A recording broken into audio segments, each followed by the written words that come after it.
Hi, I just finished reading Hello Sunshine by Keezy Young. This was published a couple of months ago by Little Brown Ink.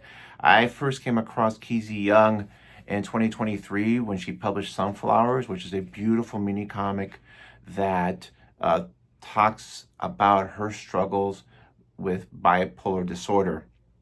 And what really struck me about that book, and I talked about it in a video, and I've talked about it before, that it's just her ability to really talk about that experience and convey it in comics in a way that someone like myself, who really has very little idea of what it is to live with and be with someone who has bipolar disorder, what it's like.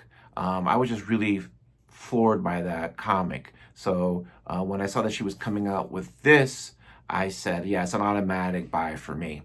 And I have no regrets. We're going to put this comic under the camera and go through some of the pages, and I'll share some thoughts. But I really wanted to share a couple of thoughts here, sort of like an introduction. One, um, this is a young adult book. It's marked as a young adult book.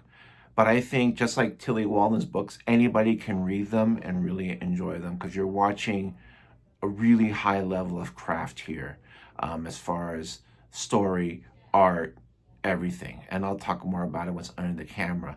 But I really think that just because it's a young adult, don't automatically dismiss it as, well, that's for young adults, that's for teens. I'm an old fart. I'm in my 30s, 40s, or in my case, I'm 61. I wouldn't like it. I love this. I think it was just a really great story. Secondly, this kind of reminds me a little bit of a comment I made. I posted a video of my post SPX thoughts, and I talked about how there's a changing of the guard between the guys that were stars, that became stars during the 90s and the first decade, I would say, of the 2000s, maybe the second one, like your Dan Clowes, your Adrian Tomina, all these guys.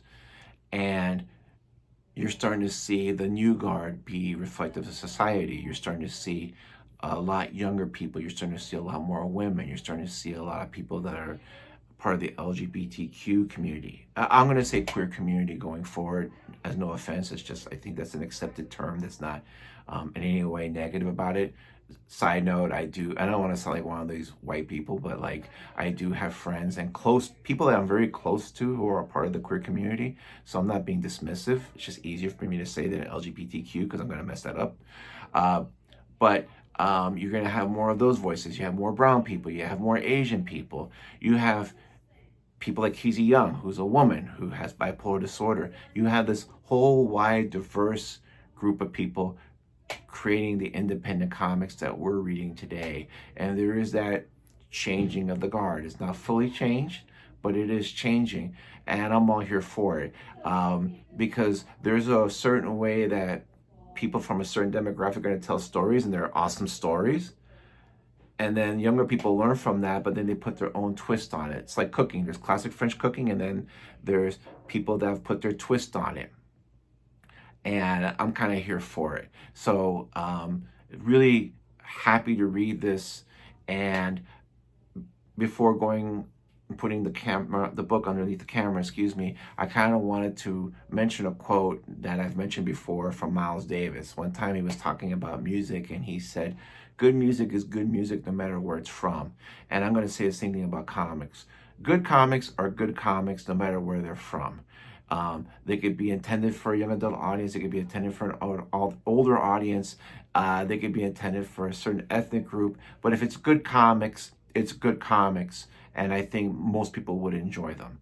And that's the way I feel about Hello Sunshine. It's just great comics. Just a really, really great book. And one of the books that I had the most fun reading so far this year as far as new books go. So having said all that, I'm going to show some pages of the book, just some additional thoughts, and that's it. Hello Sunshine is an excellent graphic novel, 377 pages. I'm a big fan of Keezy Young.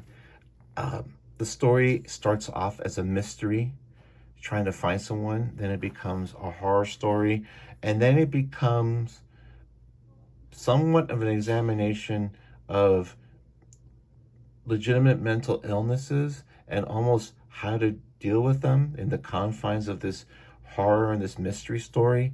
It's just so many things that are here that are just done so well. And Keezy Young, because she has bipolar disorder, is just so good at conveying um, someone who's suffering from certain mental disorders and talking about them, but not in a way where it's like lecturing. She's just outstanding. And so the story just focuses on these four friends of Alex trying to find him, because the story is that he's gone, so he must have run away. He's a troubled kid. But then slowly over time, each of the characters gets a chapter and you learn more and more and more about their backgrounds. It's just really excellent work. The art is great here. And Keezy Young with the art does a really great job of using color to set mood as well as just a story. Some art is, to me, it can be as grave as black and white, but some people like Keezy Young, Mobius too, color is a really important part of their work, and the color just really adds so much more. And she uses a storytelling tool, using these warm colors, these light colors in the nicer times, and then using this darker palette, a lot of blacks when things are a little bit more ominous and dangerous. Just really great use. And I will say that as much as I like the art, the star here really is her dialogue and plotting. She's just very good at dialogue and some like journal entries for narration, but not really relying that too much. Just really dialogue to drive the story.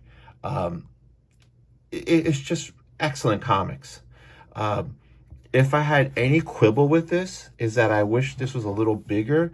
I think the art would be better served on a bigger page, but I understand that this is for primarily a young adult audience, and this is about the size of a manga volume, so I think that it's being presented as something that would appeal to that younger demographic, so I get it. It doesn't hurt the story anyway. It's just my preference, but it doesn't, I mean, that's the only quibble. Other than that, this was really hard to put down.